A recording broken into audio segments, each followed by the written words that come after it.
911 실제 사건 접수 콜 녹음본 먼저 들려드릴게요. 주의 깊게 한번 들어보세요. 자막이 함께 나갑니다.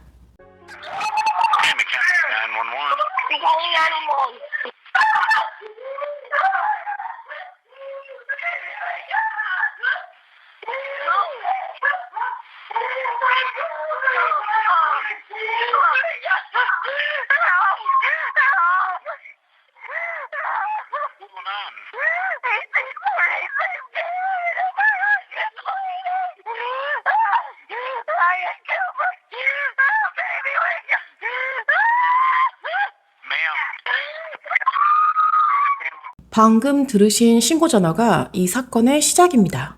이 911 콜은 너무나도 절박했습니다. 남편이 총에 맞은 것 같아요. 이 한마디를 내뱉기까지 그녀는 절규합니다. 911 디스패처도 알아듣기 힘들었던 그녀의 절규. 여러분은 이 사건 이야기를 다 들으신 후 반드시 이 911 콜을 다시 들으러 이 지점으로 돌아오시게 될 겁니다.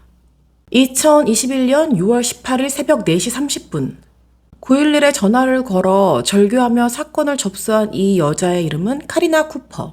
그녀가 신고한 내용의 주인공은 안타깝게도 그녀의 남편 라이언 쿠퍼였습니다. 그녀의 다급한 신고 내용에 따르면 집에 누군가가 침입을 했다. 그래서 남편 라이언 쿠퍼를 총을 쏴서 살해했다. 아이들도 집에 있었다. 일단 아이들은 2층으로 올라가라고 하고 문을 잠궈놨다. 라고 절규했습니다. 경찰과 구급대원은 바로 출동했어요. 사실 이 카리나 쿠퍼의 신고 전화를 받기 전에 먼저 이 사망한 라이언 쿠퍼의 남동생인 에런 쿠퍼의 신고 전화를 먼저 접수한 상태였거든요. 그러니까 에런 쿠퍼가 먼저 신고 전화를 하고 그 후에 카리나 쿠퍼가 전화를 한 셈이죠. County 911, what is the location of your emergency? I just got a call from my sister-in-law that somebody's in their house. 이게 어떻게 이렇게 된 거냐면은 이 사망한 라이언 쿠퍼의 남동생인 에런 쿠퍼가 소방관이었어요. 그러니까 이 라이언 쿠퍼의 와이프인 카리나 쿠퍼가 남편의 사망한 모습을 발견하자마자 너무 무섭기도 하고 경황이 없다 보니 또 이 동생이 근처에 살고 있었단 말이에요. 그러니까 시동생에게 먼저 전화를 건 거였던 거죠. 빨리 좀 달려와 달라고.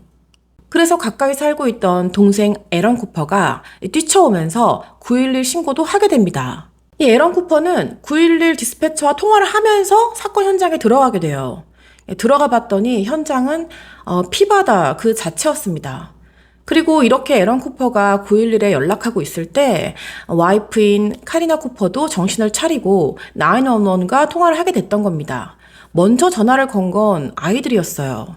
그런데 아이들이 신고 전화를 했을 때 이제 엄마인 카리나 쿠퍼가 전화기를 뺏어서 자신이 신고 접수를 제대로 하게 됐던 겁니다. 경찰과 구급대원은 단 7분 만에 사건 현장에 도착을 했습니다. 이 경찰과 구급대원이 사건 현장에 도착해서 본 현장은 그야말로 처참하기가 그지없었어요. 이 라이언 쿠퍼는 평소에도 거실에 있는 리클라이너에서 잠을 잤거든요. 그렇게 리클라이너 위에서 잠이 든 상태로 총에 맞아서 사망한 것으로 보였습니다. 그는 머리에 총상을 입었는데요. 그야말로 그의 상반신과 얼굴 그리고 근처가 모두 피바다였습니다. 그리고 사건 현장에 도착했을 때 경찰과 구급대원의 눈길을 가장 먼저 끈 것은 사실 사망한 라이언보다 그 와이프 카리나 쿠퍼의 모습이었어요. 카리나 쿠퍼는 그야말로 리클라이너 의자 위에서 숨져 있는 자신의 남편 라이언 쿠퍼의 이 무릎 위에 올라 앉아 있었습니다. 그것보다 더 살짝 기괴했던 건 이 피로 범벅된 남편 라이언 쿠퍼의 얼굴에 자신의 얼굴을 이 경찰의 표현이에요. 부벼대듯이 문지르고 있었습니다. 그러면서 막 절규했죠. 일어나, 괜찮아, 베이비, 괜찮은 거야. 이렇게 죽다니 말도 안 돼. 이렇게 막 울면서. 그래서 카리나의 모습은 그야말로 머리 끝부터 머리카락까지, 그러니까 머리 끝부터 발끝까지 피로 흠뻑 젖어 있었어요. 특히 얼굴과 머리카락, 손 이런 곳은 거의 라이언의 피로 피범벅? It looked like something off of Halloween. 보시다시피 이렇게요. 경찰이 그런 그녀 보고 좀 이렇게 내려와 보라고 진정을 좀 하라고 하지만 그녀는 거의 들리지도 않고 이성을 잃은 상태였습니다. 이 경찰 바디캠에서 정말 안타까웠던 건 이 세 아이들이 이 부모 곁에서 계속 서성이고 있어요. 엄청 불안하게. 아이들이 이 사건의 처음부터 끝까지 다 목격을 하고 지켜보고 있는 와중이었던 거죠. 나중에 경찰이 이 부분이 가장 가슴이 아프고 본인의 PTSD로 남을 것 같다라고 얘기했습니다. 그러니까 살인 현장 그 자체보다 그 옆에서 공포에 떨고 있는 아이들의 모습이 말이죠. Come talk to me. They're on their way. Ma'am, what happened?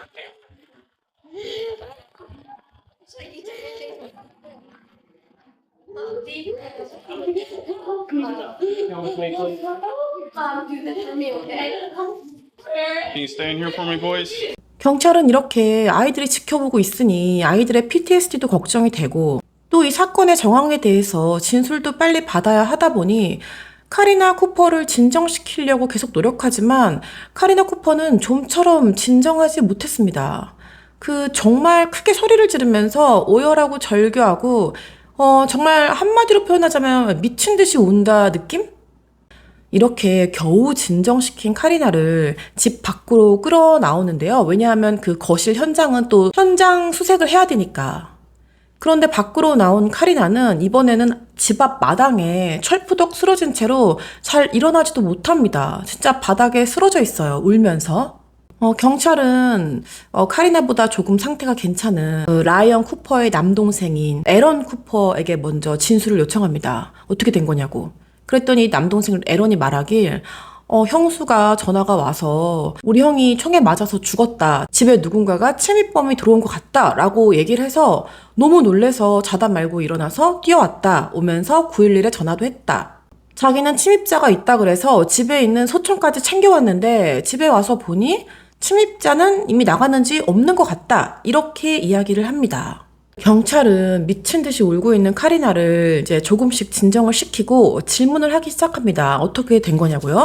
그랬더니 카리나가 아주 힘겹게 이야기를 이어나갑니다. 그러니까 본인은 아이들과 함께 침실에서 자고 있었고 원래 남편인 라이언 쿠퍼는 일하다가 와서 이렇게 거실 리클라이너에서 자곤 한다. 그런데 새벽 즈음에 자고 있는데 어디선가 쿵 하는 큰 소리가 났다. 그래서 자신이 밖에 나와봤다. 며칠 전에 화장실에 달아놓은 그 샴푸 디스펜서가 떨어진 일이 있어가지고 그게 또 떨어졌나? 이러고 화장실을 열어봤는데 그게 멀쩡했다. 그래서 불 꺼진 거실을 한번 이렇게 휙 둘러봤는데 별거 없는 것 같았다. 그래서 주방을 다시 갔다가 봤더니 주방에도 별게 없었다. 다시 돌아와서 거실에 불을 켜고 제대로 보니 남편인 라이언 쿠퍼가 이렇게 리클라이너 위에서 총에 맞고 숨져 있었다. 이렇게 진술을 합니다. 여기서 중요한 건 뭐죠? 침입자가 있었던 것 같다는 이 진술이죠. 그래서 경찰이 빠르게 침입자가 있었던 것 같다고? 어떤 침입자? 봤어요? 이렇게 질문을 합니다. 그랬더니 카리나 쿠퍼가 아니 보진 못했다고. 그래서 경찰이 혹시라도 남편이 스스로 이런 짓을 했을 가능성은 있을까요? 그랬더니 카리나가 막 날뛰면서 그럴 리는 절대 없다고 대답을 합니다. 실제로 사건 현장에서는 흉기인 총이 발견되지 않았어요. 이게 만약에 스스로 한 행동이라면 주변에 총이 떨어져 있어야 정상이겠죠? Karina, I need you to sit up. Karina, I need you to sit up, okay? So we gotta figure out what happened, okay? The loud thump, do you think it was a gunshot or not? 사망한 라이언 쿠퍼는 1979년생으로 농부로 일하고 있었어요. 이 쿠퍼네 집안은 대대로 농업을 하고 있었는데요. 남동생인 에런 쿠퍼 있잖아요. 아까 소방관으로 일했다고 말했던 이 에런 쿠퍼도 원래 직업은 농부이고 겸직으로 소방관을 함께 하고 있었다고 합니다. 또 누나 미셸이 있었는데 미셸 역시 이 쿠퍼 파밍 이 가문의 농업에 함께 하고 있었습니다. 동생 에런 쿠퍼가 농업과 함께 동시에 소방관을 했듯이 이 형인 라이언 쿠퍼도 농사도 짓고 대형 트럭 운행도 하고 또 가축도 키우는 일을 함께 하고 있었어요. 이들이 소유한 농장은 꽤 큰 규모였습니다. 농업이 굉장히 힘들잖아요.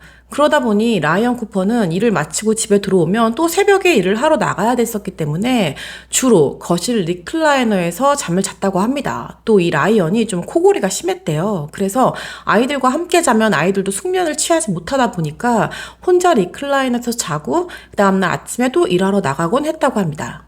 이런 라이언에게는 한번 결혼한 전력이 있었어요. 그 사이에서 아들도 하나 있었고 2009년도에 이 카리나 쿠퍼와 결혼을 하게 돼서 이 둘 사이에 또 다른 아들 셋을 낳게 됩니다. 카리나 쿠퍼와 라이언 쿠퍼는 30대 중반에 만난 셈이에요. 그래서 아무래도 좀 진지하게 연애를 하고 3년간의 연애를 끝으로 이제 결혼을 하게 됐다고 합니다. 이렇게 라이언과 결혼한 또 카리나 쿠퍼는 미용사로 일을 하고 있었어요. 그래서 동네 미용실을 운영하고 있었고 각자 다른 일을 하고 있었지만 즐기는 취미가 굉장히 비슷한 게 많아서 이 두 부부는 뭐 캠핑도 자주 가고 자동차 운전 이런 것도 굉장히 즐겨하고 또 친구들이랑 같이 어울리는 걸 굉장히 좋아했는데 둘 다 꽤 사교적인 편이라서 이 라이언의 친구들이 또 이 와이프인 카리나를 친여동생 같이 여기면서 가족처럼 친구처럼 막 친척처럼 이렇게 굉장히 자주 어울리고 놀았다고 해요. 모두들 또 카리나도 좋아하고 라이언 쿠퍼도 좋아하고 인기가 많은 부부였다고 합니다. 이렇게 행복한 집의 가장인 라이언 쿠퍼를 누군가가 이날 밤 침입해서 머리에 총을 2발이나 쏴서 살해한 거죠. 사건이 처음 발생해서 911 콜에 접수한 게 새벽 4시 30분이었거든요. 이렇게 경찰이 출동해가지고 절규하고 있는 카리나를 막 달래가면서 경찰서로 데리고 온 게 동이 트고 나서 데리고 오게 되고 조사는 아침 9시부터 시작되게 됩니다. 원래 아시잖아요. 이렇게 배우자가 사망하고 나면 그 둘이 어떤 행복한 배경이 있다 하더라도 1번 용의자는 상대 배우자라는 점. 이것뿐 아니어도 이 카리나 쿠퍼는 이 사건의 유일한 목격자였습니다. 그렇기 때문에 사건에 대해서 진위 여부를 알기 위해서라도 카리나의 진술이 가장 시급했습니다. 경찰서로 온 카리나는 담요를 뒤집어 썼어요. 그리고 이때쯤에 그 취조실 영상을 보면 이 피는 좀 닦아낸 모습이더라고요. 물론 카리나는 아까보다 진정하긴 했지만 여전히 펑펑 울고 있습니다. 카리나가 진술한 내용은 아까와 같습니다. 자신은 자고 있었고 쿵소리가 났고 나와서 둘러봤고 또 이때 둘러볼 때 심지어 남편은 이런 것도 안 둘러보고 소리 분명 들었을 텐데 자고 있네 이렇게 속으로 짜증도 좀 났었대요. 그러다가 발견한 게 남편이 숨진 모습이었다는 거죠. 또 여기 경찰서에 와서 하는 말로는 집에 아이들도 있고 침입자가 들어오는 게 너무 무서워서 자기네들이 소지하고 있던 총을 좀 찾으러 막 뛰어 올라갔는데 너무 당황해서인지 금고 비밀번호도 생각나지 않았다. 그래서 총도 꺼내지 못했다. 이런 이야기도 울면서 막 합니다. 또 아이들이 먼저 911에 전화하게 됐고 자기가 뺏어서 이제 이어서 신고하게 됐다는 이야기도 하게 됩니다. 경찰이 여기까지 듣고 조심스럽게 그런데 아까부터 침입자가 있었던 것 같다고 진술하고 있잖아요. 혹시 그렇게 생각하게 된 계기는 뭘까요? 침입자를 봤나요? 이렇게 다시 한번 질문을 하니까 카리나가 그렇진 않았지만 쿵 소리를 들었기 때문에 침입자가 있었다고 판단을 했다. 이렇게 대답을 합니다. 그러자 경찰이 이번엔 그렇다면 혹시 문이 쾅 닫히는 소리라든지 누군가가 화다닥 뛰어나가는 소리라든지 발걸음 소리 혹은 계단을 뛰어나가는 소리, 테라스 문 같은 걸 여는 소리 이런 걸 들은 기억이 있나요? 말하자면 침입자가 도망가는 소리를 말하는 거죠. 그랬더니 카리나가 그런 것도 전혀 듣지 못했다고 대답합니다. 경찰은 슬슬 결혼 생활에 대한 질문도 이어나갑니다. 당신 두 부부의 결혼 생활에는 별 문제가 없었나요? 그러자 카리나가 너무 좋았다. 우리는 아무 문제될 게 없다. 우리는 30대 중반에 결혼한 커플이에요. 그러니만큼 모든 게 신중했고 행복한 결혼 생활을 누리고 있었죠. 게다가 최근은 또 여느 때보다 더 좋았던 게 아이들도 어느 정도 큰 후라서 이제서야 한숨 돌리나 하던 때라서 정말 그야말로 좋은 상태에 있었다. 결혼 생활이. 이렇게 대답을 합니다. 경찰이 또 한 번 조심스럽게 둘 사이에 어떤 결혼 생활에서 불륜 같은 건 없었나요? 두 사람 다 말이에요. 각각. 이렇게 질문하자 카리나가 절대 둘 다 절대 없었다고 이렇게 빠르게 대답합니다. 사실 이렇게 카리나가 취조를 받고 있을 때 옆방에서는 사망한 라이언 쿠퍼의 남동생인 에런 쿠퍼가 똑같이 치조를 받고 있었습니다. 사실 저는 이때까지만 해도 에런 쿠퍼를 좀 의심했어요. 왜냐하면 아시잖아요. 미국의 사건들이 얼마나 후덜덜한지. 정말 상상도 못할 일들이 벌어지는 천조국이라 혹시 에런이? 이런 일 하도 많으니까요. 뭐 가족이건 뭐건 간에. 그런데 이 옆방에서 에런 쿠퍼가 이야기하길 사실 드릴 말씀이 있다.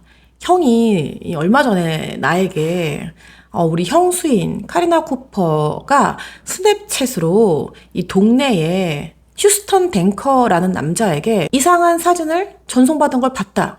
이런 이야기를 저한테 했었어요. 그리고 사실 이 작은 동네에서 형수와 휴스턴 댕커가 그렇고 그런 사이라는 소문도 돌았던 적이 있습니다. 그래서 전 이게 좀 마음에 걸려요. 이렇게 남동생이 진술을 합니다. 이 시동생 에런의 진술은 실시간으로 카리나 치조실로 전해 들어갑니다. 물론 카리나 몰래요. 이렇게 이 시점부터 경찰이 카리나에게 던지는 질문의 방향성이 바뀌게 됩니다. 경찰이 묻습니다. 혹시 숨진 라이언이 누군가와 원한 관계가 있다거나 좀 사이가 안 좋은 사람이 있나요? 그러자 카리나가 곧바로 아니요. 그는 누군가에게 미움을 살 사람이 아니에요. 그리고 누군가에게 해를 끼칠 사람도 아니에요. 이렇게 대답을 합니다. 그러자 경찰이 이번엔 두 번 둘러 말하지 않고 단도직입적으로 질문을 던집니다. 저 카리나 씨, 저한테 뭐 더 하실 말씀 있으세요? 혹시 휴스턴 댕커와의 관계에 대해서 저한테 뭐 말씀해 주실 거 없으실까요? 이렇게. 이때 카리나가 이렇게 고개 숙이고 울고 있었거든요? 그런데 이 질문을 듣자마자 갑자기 고개를 딱 들더니 댕커? 이렇게 물어봐요. 그러고는 바로 My friend? 이렇게 얘기합니다. 그러니까 댕커요? 제 친구 댕커요? 이렇게 아주 어이없다는 듯이. What can you tell me about your relationship with Houston? Danker? Yeah. My friend? Okay. 그러자 경찰이 여기서 물러나지 않고 맞아. 휴스턴 댕커.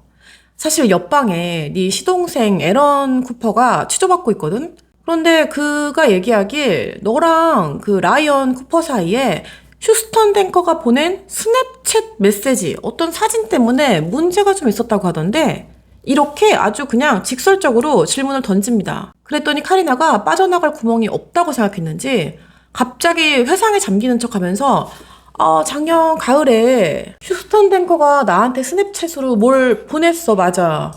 근데 그거 저한테 보내려고 했던 것도 애시당초 아니었대요. 그리고 심지어 제가 그걸 먼저 보지도 않았어요. 우리 남편 라이언이 그 사진을 먼저 보게 돼가지고 저한테 따지고 저는 또 휴스턴한테 따지고 이렇게 돼서 그때 좀 갈등이 있었다가 그건 오해를 풀고 화해를 했어요. 이렇게 대답을 합니다. 그러면서 물론 그 일로 우리 남편이 그때부터 휴스턴 댕커를 싫어하게 됐죠. 그 사진 나 심지어 보지도 못했는데 뭐 어떤 결혼한 여성의 그 나체 사진이었대요. 이렇게 대답을 해요. 되게 자연스럽게. 그러자 경찰이 혹시 휴스턴 댕커가 당신의 나체 몸을 본 적이 있을까요? 이렇게 질문해요. 그러자 카리나가 눈을 동그랗게 뜨면서 완전 흥분하면서 네? 아니 말도 안 돼요. 절대 아니에요. 걔 몇 살인지 알아요? 걔 22이에요. 완전 애야 애. 그러면서 멍청한 동네 사람이 떠들어대는 한심한 소문일 뿐이라고요. 이렇게 대답을 합니다. Has Houston seen you naked? No! God, no! Okay. He's 22 years old! No! To each their own. I'm just. Stupid town and their rumors! No! Okay. I cut his hair. Okay. I watched his kids a couple times when his babysitter flaked. Okay. Oh my god. We don't know unless we ask. 참고로 카리나 쿠퍼와 휴스턴 댕커의 나이 차이는 20살. 그러면서 자신은 휴스턴 댕커의 아이들을 몇 번 봐준 게 다다. 걔 그냥 완전 애다. 이렇게 이야기하면서 마치 이런 취급을 받는 게 몹시 불쾌하다는 듯이 이름을 언급조차 하지 말라는 듯이 대답을 합니다. 경찰은 이날 지체하지 않고 빠르게 휴스턴 댕커도 경찰서로 부릅니다. 그러면서 취조실에 앉은 휴스턴 댕커에게 라이언 쿠퍼가 살해당했어. 그래서 조사를 하다 보니까 마을 사람들 이야기도 그렇고 또 라이언 쿠퍼의 남동생 에런 쿠퍼의 진술도 그렇고 네 이름이 자꾸 나오더라고. 그래서 너를 여기까지 부르게 된 거야. 이렇게 먼저 설명을 해줍니다. 그러면서 경찰이 휴스턴 탱커에게 스냅챗? 그거? 내가 이 일을 25년째 하고 있는데 이런저런 페이스북이다 뭐다 하도 많아서 근데 스냅챗 이건 내가 잘 몰라서 그러는데 우리 큰딸이 그걸 쓰긴 하는데 그게 뭐야? 그걸로 너가 카리나 쿠퍼에게 뭘 보냈었어? 이렇게 굉장히 캐주얼한 듯 질문을 던집니다. 그랬더니 이 휴스턴 탱커가 정말 이게 무슨 별거 아니라고 생각했는지 너스레를 떨면서 그거요? 그 스냅챗은 그렇게 누군가에게 딱 지정해서 보내는 것도 아니고 굉장히 랜덤하게 제가 뭘 하나 과거에 지난 가을에 카리나 쿠퍼 씨한테 보냈었는데 그거 말씀하시는 것 같네요. 이렇게 이야기하면서 그거 별거 그냥 아니었는데 저랑 카리나 씨의 관계는 뭐냐면, 그러니까 제가 카리나 씨의 미용실에 다니기 시작했거든요. 그러면서 머리를 깎다가 좀 친해졌어요. 근데 이 이야기를 하다 보니까, 참고로 제가 아이를 키우고 있는 싱글데디거든요. 그러다 보니까 이 육아에 대한 고충을 이야기하게 되고, 아시다시피 카리나 씨가 정말 육아를 잘하잖아요. 그래서 카리나 씨가 저한테 일손이 딸리거나 문제가 생기면 아이들을 나한테 맡겨도 좋다, 이런 이야기도 하고, 그래서 몇 번 아이들 좀 부탁하고 그게 전부예요. 저한테 카리나 씨는 말하자면 뭐라고 해야 되지? 게이 베프? 게이 베프 같은 존재예요. 그래서 마을에 이상한 흉흉한 소문이 돌았을 때 저나 카리나 씨랑 정말 둘 다 되게 힘든 시간을 보냈었어요. 왜냐하면 우린 서로 그런 게 아니거든요. 그 스냅챗은 정말 랜덤하게 아무에게나 보냈던 사진 중에 하나일 뿐이에요. 이러면서 막 웃습니다. I don't want you to get too nervous about it, because if you had an affair with Karina, it doesn't make you guilty of anything other than you had an affair with her. Right. Well, and that I'll put it this way. I'll completely dumb it down. So, Right. with me and Karina, the hard thing with all that rumor being spread is I was literally sitting there like I would say, a gay best friend. 정말 제가 여러 사건, 사고 케이스들을 접하잖아요. 이 바디캠도 많이 보고 취조실 영상도 정말 많이 보는데 진범은 꼭 이렇게 웃으면서 조크를 하고 막 너스레를 주로 떨더라고요. 진범이 아닌 사람들은 대체로 굉장히 침착하게 취조에 응하는 것 같았어요. 경찰이 휴스턴 탱커에게 묻습니다. 그래? 그럼 혹시 라이언 쿠퍼 씨가 사망되던 날 밤에 너는 뭐 하고 있었어? 그랬더니 휴스턴 탱커가 전 집에서 잤어요. 그날 마침 아이들의 양육권이 엄마한테 있는 날이어가지고 애엄마가 데려가가지고 증인이 없긴 한데 전 정말 집에서 잤습니다. 이렇게 대답을 합니다. 숨진 라이언 쿠퍼의 부검 결과는 끔찍했습니다. 라이언 쿠퍼는 잠든 상태에서 굉장히 근거리에서 총을 머리에 2발 맞아 사망한 것으로 드러났습니다. 또 현장에서는 다른 어떤 증거도 발견되지 않았지만 22구경 탄피 하나를 습득하게 됩니다. 증거는 따로 수집한 게 없었지만 현장은 참 이상한 점이 많았어요. 카리나가 이야기하기론 분명히 누군가가 침입했다.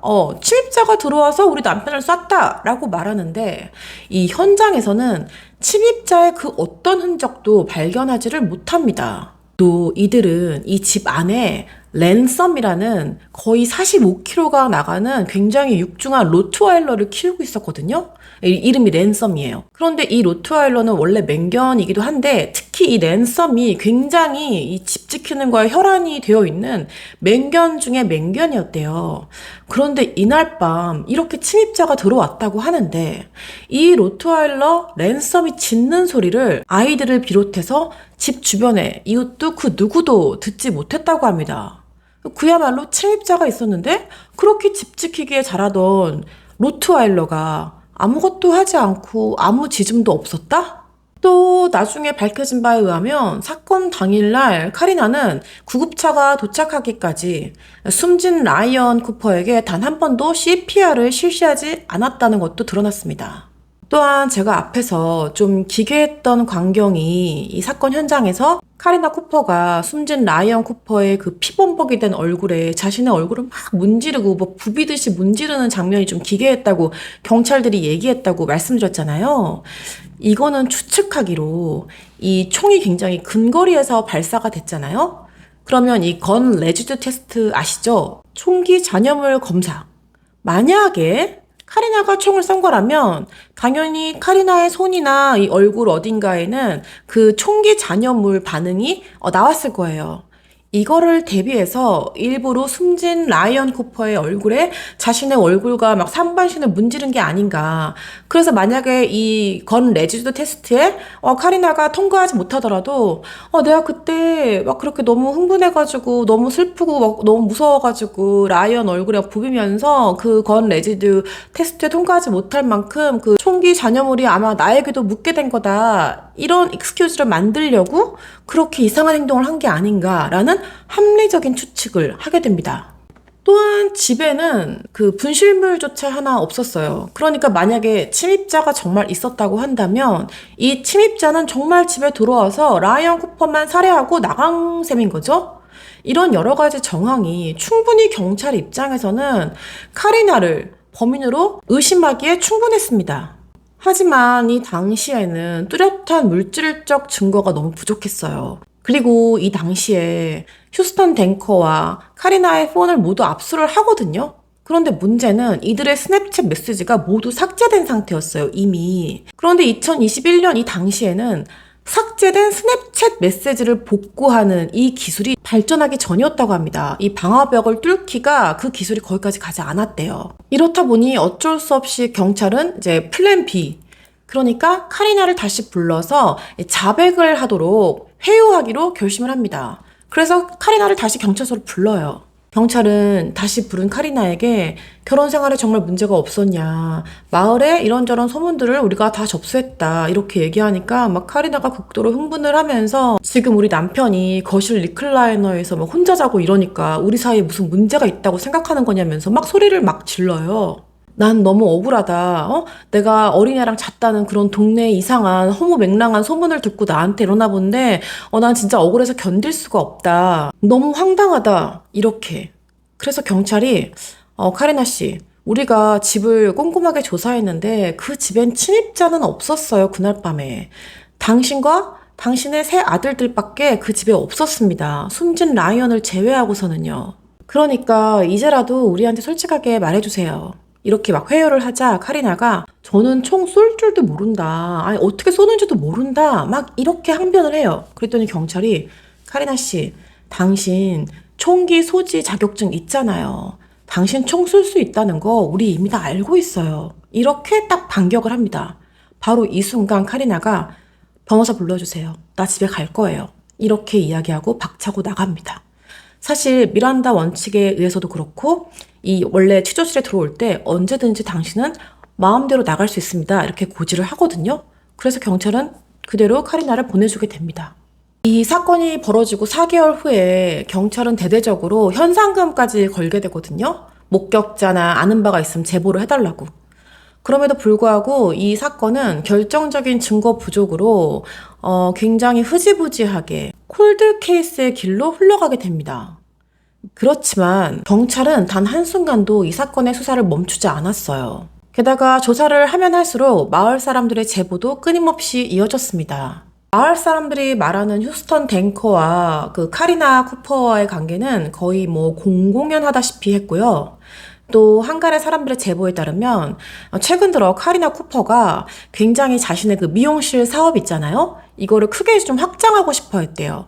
그러니까 약간 멀티 뷰티 살론처럼 눈썹 문신 같은 것도 하고 뭐 네일도 하고 머리도 하고 그러니까 토탈로 다 하는 그런 샵을 굉장히 운영하고 싶어서 이걸 여러 번 남편인 라이언 쿠퍼에게 돈을 좀 대달라, 아니면 농장 하나를 좀 처분하고 거기다가 내 뷰티 살롱을 좀 짓자, 이렇게 얘기했지만 이게 또 라이언 쿠퍼한테는 이게 되게 씨알도 안 먹혔나 봐요. 그래서 이게 좀 부부간의 갈등이 있었다, 이런 제보들도 경찰이 받게 됩니다. 또 사람들이 하는 말에 의하면 이제 카리나 쿠퍼 이름이 카리나잖아요. 그런데 사람들이 카리나가 술만 마시면 카렌이 나온다고 이야기를 했대요. 그러니까 약간 제2의 자아처럼 약간 망나니가 되는 그런 경향이 있었다는 이야기도 하게 됩니다. 또 뿐만 아니었어요. 모두가 예상했다시피 이 라이언 쿠퍼 앞으로 상당히 큰 금액의 사망보험금도 들어져 있던 걸로 밝혀졌습니다. 이러는 과정에 지역 뉴스에서는 이 사건이 잊힐까봐 꾸준히 사건을 보도하기도 했고요. 또 누나인 미셸도 나와서 이 사건을 잊지 말아달라고 언론과 인터뷰도 하게 됩니다. 그렇지만 그렇게 1년이 흐르고 또 다른 1년이 아무런 진전이 없는 것처럼 흐르게 됩니다. 이렇게 이 사건이 진범이 밝혀지지 않잖아요? 그런 채로 라이언 쿠퍼는 사망 신고를 하게 되죠? 그럼 보통 보험사에서 이 보험금을 지급하지 않는 게 관례인데 도대체 이 독한 카리나가 어떻게 한 건지 너무 어처구니 없이도 이 카리나는 남편의 사망보험금 50만 달러를 받아갑니다. 하나로 한 6억 5천, 7천 된다고 해요. 카리나는 이렇게 받아간 남편 라이언의 사망보험금으로 사업체를 엽니다. 그 본인이 원하던 그거요. 그런데 시원하게 말아먹어요. 그러고 또 엽니다. 또 시원하게 말아먹어요. 포기하지 않고 또 엽니다. 또 말아먹습니다. 이렇게 총 3번의 사업체를 말아먹게 됩니다. 그녀가 했던 거 뭐 수제 비누 만들기, 수제 왁스 만들기, 뭐 머리도 자르고 뭐 또 하고 막 이런 것들이었는데 이게 3번이나 다 실패를 하게 돼요. 그러면서 본인이 수령했던 6억 5천만 원도 모두 탕진하게 됩니다. 카리나가 이렇게 뻔뻔스럽게 50만 달러로 수령받아서 사업을 3번이나 말아먹는 동안에 수사관들은 뭘 하고 있었을까요? 열심히 이 사건을 수사하고 있었습니다. 뿐만 아니라 과학 수사 기술은 점점 발전을 해서 드디어 삭제된 스냅챗의 그 방화벽을 뚫는 기술이 확보되게 됩니다. 그러면서 이 카리나와 휴스턴 탱커가 나눈 이미 그들이 삭제한 스냅챗 메시지들이 모두 복구에 성공하게 됩니다. 이들이 삭제한 스냅챗 메시지의 내용은 충격 그 자체였습니다. 그러니까 이들이 주고받은 스냅챗 메시지 내용에 따르면 이들은 꽤 오랜 기간 동안 연인 사이를 유지하고 있었습니다. 처음에는 정말로 미용실 미용사와 손님으로 만난 사이였어요. 그러다가 빠르게 사랑에 빠지게 된 거죠. 이들이 주고받은 메시지의 거의 대부분은 입에 담지 못할 만큼의 음란한 메시지들이었습니다. 이 사건 조사할 때는 이 메시지들이 모두 나와 있었는데요. 굳이 여기다가 가지고 와서 옮기고 싶지도 않을 만큼 그 내용이 정말 저질이었어요. 너뿐만이 아닙니다. 이들은 스냅챗 메시지상에서 어느 시점부터는 서로를 husband, wife라고 부르고 있었어요. 그러니까 여보 여보 하고 있었던 거죠. 심지어 휴스턴 탱커는 카리나와 라이언 사이에 3명의 아들 있잖아요. 그들을 내 애라고, 자기 애라고, 우리 애라고 부르고 있었습니다. 또한 카리나 역시 이 자신의 친아들 3명을 휴스턴의 아들들이라고 그렇게 같이 부르고 있었어요. 그러면서 정작 이 아이들의 친아빠인 라이언 쿠퍼에 대해선 둘이서 뭐라고 불렀는지 아세요? 이건 카리나가 불렀던 이름인데 sperm donor, 그러니까 정자 기증자. 진짜 이렇게 딱 표현했어요. 어느 순간부터 휴스턴 탱커는 진짜 자기가 이 애들의 아빠라고 생각해서 뭐라고 메시지를 보내냐면 우리 애들 지금 뭐 하고 있어? 우리 애들 뭐 좀 가르쳐줘야 되는데, 이런 말을 스스럼없이 하고요. 또 카리나는 또 이런 휴스턴 탱커에게 아니 애들이 막 레슬링 좋아하는데 애 아빠가 안 해줘, 스펌 도너가 안 해줘, 정자 기증자가 안 해줘 막 이렇게 쓰니까 거기다가 휴스턴 탱커가 또 뭐라 그러냐면 큰일이네, 애들 그런 거 빨리 배워야 되는데 내가 곧 가르쳐준다고 좀 전해줘. 진짜 열받네. 아들들은 좀 남자답게 그렇게 커야 되는데 육체적으로 좀 놀아줄 그런 아빠가 필요한데 우리 애들이 그걸 못했으니까 너무 속이 상하네. 우리 애들이 거기서 그런 취급을 받게 더 이상 둘 수 없어. 이런 말도 합니다. 제가 아까 라이언 쿠퍼가 정말 열심히 트럭 운전까지 한다고 했잖아요. 카리나는 이 스냅챗 메시지에서 무슨 얘기도 하냐면 오늘 제발 대형 트럭들 사고 좀 일어나라. 트럭 사고 같은 거 생겨서 제발 좀 죽어라 죽어. 이런 이야기도 휴스턴한테 전합니다. 이렇게 정말 수많은 스냅챗 메시지들을 복구하다 드디어 사건 당일인 2021년 6월 18일 새벽 즈음으로 오게 됩니다. 그러니까 사실상 카리나가 그날 밤에 자기는 자고 있었다고 했잖아요. 그 시간에 카리나와 휴스턴 탱커는 스냅챗 메시지를 활발하게 주고받고 있었습니다. 그러면서 이 GPS 상으로 보면은 이 끊임없이 집을 왔다 갔다 한 것으로 보였어요. 카리나가 그날 밤에 휴스턴 탱커에게 뭐라고 얘기하냐면 나 이제 이거 끌 거야, 핸드폰. 출발할 때 나한테 연락해. 열어줄게. 라고 보냅니다. 그러면서 탄피 줍는 거 꼭 기억해. 꼭 나중에 이러쿵저러쿵 어떤 변명을 해도 안 되니까 탄피 꼭 주서. 이렇게 단단히 일러둡니다. 그리고서는 휴스턴 탱커에게 go 라고 보냅니다. 이 어디로 가라는 걸까요? go? 이렇게 카리나가 힘을 주어서 탄피 꼭 주스라고 했는데 어떻게 된 일인지 탄피는 현장에서 발견되게 되죠. 이렇게 탄피를 두고 온 게 생각이 나서인지 어째서인지 휴스턴은 곧바로 구글링을 한 기록도 남겼습니다. 이 휴스턴의 구글링 내용은 이랬습니다. 살인을 저지르고 처벌을 피하는 방법, 스냅챗 메시지 데이터를 영구히 삭제하는 방법, 사람을 죽이고 범인을 영원히 모르게 하는 방법. 또 이 스냅챗 메시지에는 휴스턴과 카리나가 사망 보험금을 두고 미래를 설계하는 내용도 발견이 되었으며 심지어 휴스턴은 아버지의 날을 맞이해서 나 이제 아빠잖아. 너무 멋지지 않아? 이런 메시지도 카리나에게 보냅니다.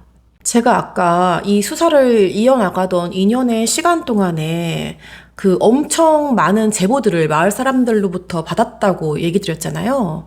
이 중에 다수의 동네 친구들이 뭐라고 얘기하냐면 사실 지금 와서 이런 얘기 좀 털어놓기가 그런데 사실은 이 카리나가 술을 마시면 그러니까 제가 아까 말씀드렸잖아요. 카리나가 술 마시면 카렌이라는 인격으로 변한다고. 종종 사람들 다 있는 자리에서 라이언 쿠퍼 죽이겠다. 특히 굉장히 구체적으로 네 얼굴에 총 쏴서 죽일 수 있다. 네 얼굴에 총을 갈겨서 죽여버릴 거야. 이런 이야기들을 굉장히 많이 했었다는 증언을 하게 됩니다. 그러나 아이러니하게도 이 지인들도 모두 카리나를 그 당시에는 굉장히 좋아하고 예뻐했었대요. 물론 나중에 이 지인들은 법정까지 나와서 이 사실을 증언하게 됩니다. 또 2024년도에는 경찰이 결정적인 제보를 받게 됩니다. 뭐냐면 휴스턴 탱커의 전 직장 동료였는데 2023년 그러니까 사건이 벌어지고 한 2년 정도가 지난 후에 10월쯤에 휴스턴 탱커가 찾아오더니 총 3자루를 주면서 이거 좀 너가 맡아줄 수 있을까? 내가 새 여자친구가 생겼는데 이 여자친구가 총을 너무 무서워해서 집에서 다 치우려고. 너가 잠시만 좀 이거 보관해줘. 이러고 그 총을 줬다는 거예요. 근데 몇 달 가지고 있다 생각하니까 영 이게 찝찝한 거죠. 왜냐면 이 라이언 쿠퍼와 휴스턴 탱커의 이 사이에 있었던 일, 카리나 쿠퍼와 휴스턴과의 관계 이런 건 마을 사람들이 모두 공공연하게 알고 있는 일이었거든요. 그래서 이 고민을 하다가 휴스턴의 전 직장 친구가 경찰에 그 총을 가지고 오게 됩니다. 이 총이 이만저만해서 휴스턴 탱커가 나한테 줬는데 이걸 좀 조사해봤으면 좋겠어요. 이렇게. 이 총 3자루 중에 한 자루가 바로 라이언 쿠퍼 살해 때 사용됐던 22구경 소총으로 밝혀졌습니다. 그러니까 그날 현장에 실수로 떨어뜨린 22구경 탄피가 결정적 증거가 되게 된 셈이죠. 경찰의 추측은 이랬습니다. 그러니까 사건 당일날 밤 스냅챗으로 이렇게 미리 살인을 모의하고 휴스턴은 집에서 출발을 합니다. 카리나 집으로요. 그리고 카리나는 잠자고 있는 라이언 쿠퍼에게 살금살금 다가가 바닥에 무릎을 꿇고 굉장히 근접한 거리에서 라이언 쿠퍼의 얼굴을 향해 2발을 쐈습니다. 그렇게 해서 살해를 하고 집에 도착한 휴스턴 탱커에게 이 증거물인 총알을 넘기게 됩니다. 그리고 이 휴스턴 탱커는 총을 가지고 도주하게 되는 거죠. 또 이게 에런과 이 경찰, 구급대원이 이 집에 모두 출동해서 왔을 때 사실 그때 피해 그 점액의 응고 상태가 갓 출혈이 일어난 상태는 아니었대요. 아주 살짝 응고가 된 상태여서 이게 방금 전에 총 맞은 건 아니고 조금은 된 것 같은 그런 상태였다고 합니다. 그러니까 이렇게 다 일을 버리고 휴스턴이 충분히 도망가고 나서 어느 정도 약간 시간 텀을 두고 시동생인 에런에게 전화를 건 게 아닌가 하는 추측이었던 거죠. 자, 여기까지 들으시고 나시니까 어떤 생각 드세요? 아까 맨 처음에 제가 들려드린 그 911 콜 접수했던 그때 그 카리나의 음성이 다시 한번 들어보고 싶어지지 않으세요? 또 그뿐 아니라 현장에서 죽은 라이언 쿠퍼의 무릎 위에 올라앉아 보여줬던 그 카리나의 모습들 정말 다시 한번 머릿속을 스치지 않으시나요? 저는 수많은 다른 어떤 사건보다 바로 이 점에서 카리나 쿠퍼가 가장 혐오스러웠던 것 같아요. 정말 거의 오스카 여우주연상급의 연기력? 2024년 2월, 그러니까 사건이 벌어지고 2년하고도 반 정도가 지난 시점에 경찰은 카리나 쿠퍼를 체포하러 갑니다. 이때 경찰이 이 체포영장을 등 뒤에 숨기고 갔대요. 그러고는 이제 문을 뚝뚝뚝 두드렸는데 카리나 쿠퍼가 딱 나오면서 이 경찰 얼굴 딱 보자마자 첫 마디가 아, 남편 일 때문에 온 거예요? 이렇게 질문을 했다고 합니다. 그래서 경찰이 맞아요. 대답을 했는데 이 경찰이 말하길 자기 경찰의 어떤 경력 중에서도 가장 기쁘고 행복한 날이었다고. 카리나의 여우주연상급 연기는 여기서 끝이 아니었습니다. 그녀는 1급 살인 혐의로 기소되게 되는데 정말 뻔뻔스럽게도 무죄를 주장합니다. 이 모든 건 자기랑은 전혀 상관이 없고 휴스턴 댕커의 지시래요. 또 2달 후에는 휴스턴 댕커 역시 1급 살인 혐의 그리고 살인 공모 혐의로 기소됩니다. 휴스턴 댕커도 무죄를 주장합니다. 모든 건 다 카리나가 한 짓이라고요. 카리나의 재판은 2025년 7월에 열리게 되는데요. 그러니까 불과 얼마 전 지난 여름인 거죠. 제가 말씀드렸던 또 다른 오스카 여우주연상급 연기가 바로 이 법정에서 펼쳐집니다. 카리나는 재판이 시작되자마자 거의 비련의 여주인공, 비련의 미망인 연기를 시전합니다. 휴지를 이렇게 코앞에 말아지고서요. 깡말한 외모에 그러니까 막 길다랗게 대충 기른 머리카락하며 정말 그야말로 영락 없는 슬픔에 빠진 미망인? 또 카리나의 변호인 역시 카리나 못지 않아요. 정말 주구장창 강경하게 뭐라고 주장하냐면 휴스턴 댕커, 휴스턴 댕커, 휴스턴 댕커 이렇게 3번 휴스턴 댕커의 이름을 연호합니다. 그러면서 휴스턴 댕커가 라이언 쿠퍼를 살해했다. 휴스턴 댕커가 카리나 쿠퍼를 이용했다. 휴스턴 댕커가 라이언 쿠퍼의 얼굴에 총을 쐈다. 휴스턴 댕커가 카리나 쿠퍼를 유인했다. 휴스턴 댕커가 카리나 쿠퍼를 조종했다. 휴스턴 댕커가 카리나 쿠퍼를 꿈속에 살고 있는 것처럼 착각하게 만들었다. 카리나는 남편 라이언 쿠퍼가 사망하는 것을 원한 적도 없고 그의 사망 보험금을 원한 적도 없다. 이렇게 이야기합니다. 제가 지금 말씀드린 거 거짓말같이 들리지 않으시나요? 근데 정말 이렇게 이야기했어요. Houston Danker. Houston Danker. Houston Danker killed Ryan Cooper. Houston Danker shot Ryan Cooper in the face. Houston Danker solicited Karina. Houston Danker manipulated Karina. Houston Danker lured Karina. Houston Danker had Karina living in a dream world. And then it became real.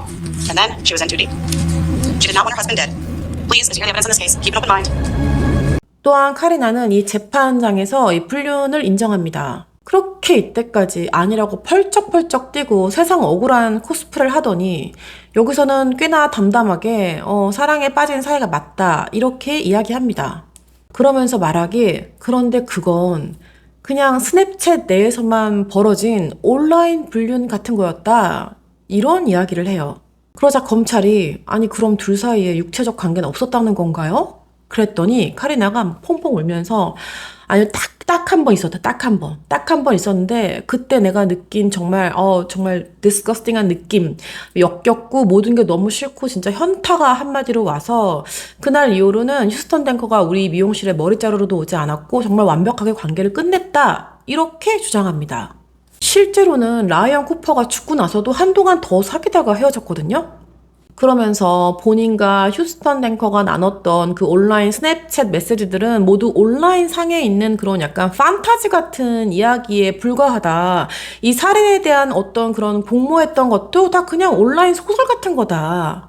우리가 이렇게 비디오 게임 하고 비디오 게임 내에서 자동차 게임도 하고 막 경찰도 쏘고 막 이런 게임 하듯이 그냥 그런 게 그 스냅챗 내에서 하는 것처럼 나랑 휴스턴 댕커가 그냥 그렇게 온라인 내에서도 노는 거다 이렇게 주장을 합니다.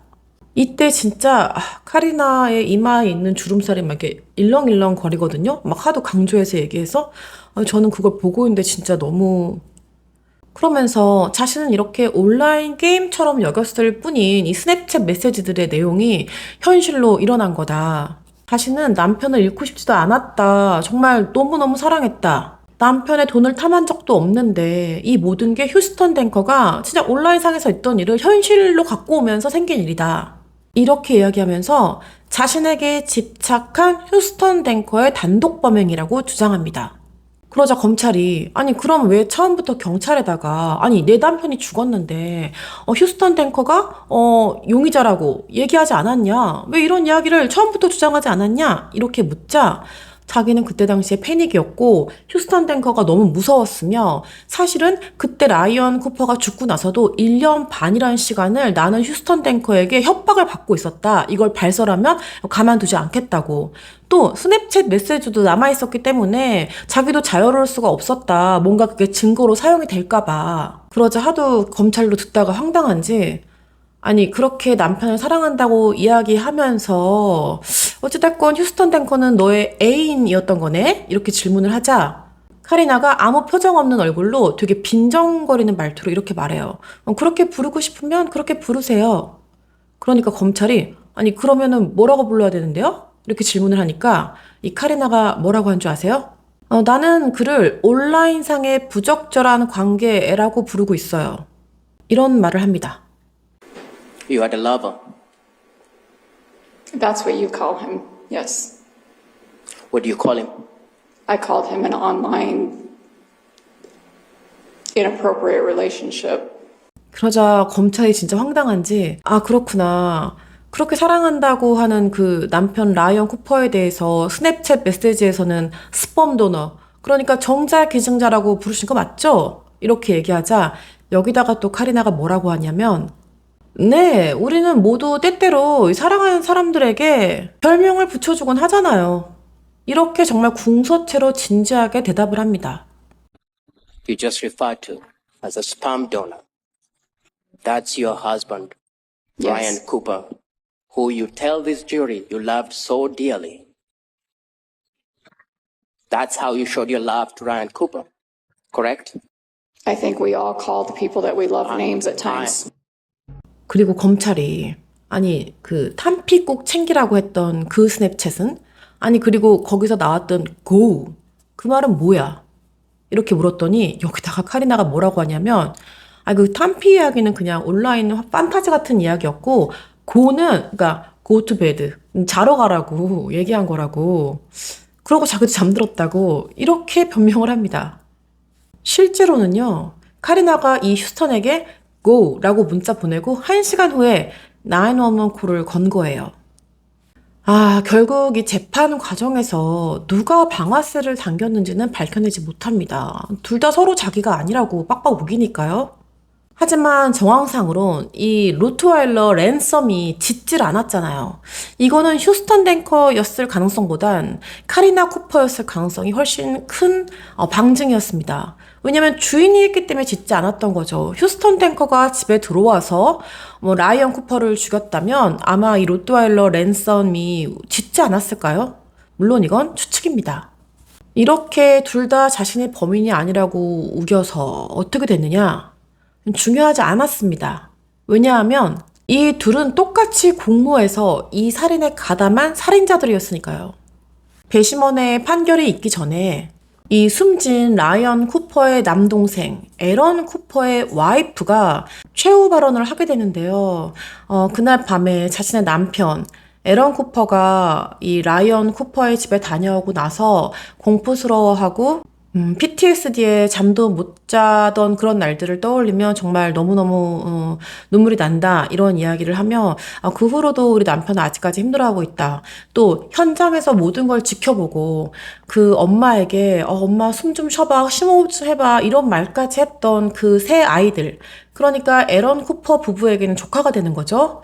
이 아이들도 아직까지 PTSD에서 벗어나지 못하고 있다. 우리는 이 아이들에게 최대한 좋은 거, 밝은 거, 행복한 것을 보여주려고 갖은 노력을 다 하고 있지만 아이들의 상처는 어떻게 될지 모르겠다. 이런 슬픈 이야기도 했습니다. 이 아이들은 다행히 에런 쿠퍼의 가족이 키우고 있더라고요.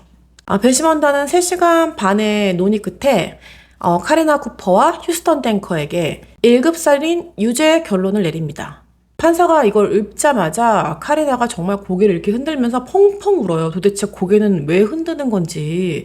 아니 본인이 그럼 이 죗값을 치르지 않고 여기서 무죄로 풀려날 거라고 생각했던 걸까요? 정말 휴스턴 탱커에게 모두 다 떠넘기고?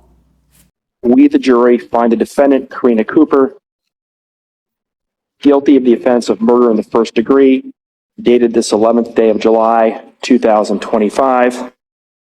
카리나 쿠퍼는 2025년 7월 11일 배심원단으로부터 1급 살인 유죄 선고를 받고요. 최종 선고는 2025년 9월 19일 가석방이 없는 종신형에 처해집니다. 휴스턴 탱커는 재판이 없는 대신 유죄를 인정합니다. 그래서 2025년 10월 3일 카리나 쿠퍼와 마찬가지로 가석방이 없는 종신형에 처해집니다. Mr. Danker is sentenced to be confined for the remainder of his natural life without the possibility of parole. 카리나 쿠퍼는 사건 직후 극도로 흥분한 목소리로 남편의 죽음을 신고했습니다.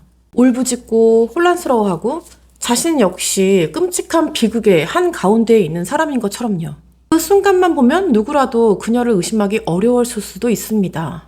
하지만 시간이 흐를수록 그 끔찍했던 절규 뒤에 숨겨진 더 끔찍한 진실이 드러나게 됐죠. 그녀의 눈물, 그녀의 공포, 그리고 자신은 아무것도 모른다던 그 광적인 연기. 그 모든 것은 수사망을 피하기 위한 가면에 가까웠습니다. 남편의 죽음을 슬퍼하는 아내가 아니라 자신이 범인이 아니라는 걸 필사적으로 믿게 하려고 했던 여자. 소름 돋는 건 살인 그 자체만이 아니었습니다. 남편을 사랑하는 아내, 충격에 빠진 피해자, 그리고 무고한 사람처럼 보이기 위해 재판장에서까지 꾸며낸 모습들. 끔찍하게 살해당한 라이언 쿠퍼보다도 어쩌면 더 끔찍한 현장에 마주했던 라이언 쿠퍼의 세 아들들. 경찰조차 사건 현장보다도 이 아들들의 모습이 PTSD로 남을 것 같다라고 말했던 이 아이들. 이 아이들이 과거의 상처를 훌훌 털고 언젠가는 조금이라도 편안한 마음을 가지게 되길 기도해보게 됩니다. 오늘 제가 준비한 이야기는 여기까지고요. 좋아요, 구독, 알람 설정도 꼭 해주시고 또 댓글도 많이 달아주세요. 알람 설정을 해두셔야지 제가 가끔씩 올리는 영상들, 또 게릴라성으로 올리는 영상들도 알람이 간답니다. 그럼 저는 다음 시간에 다시 만나요. 안녕.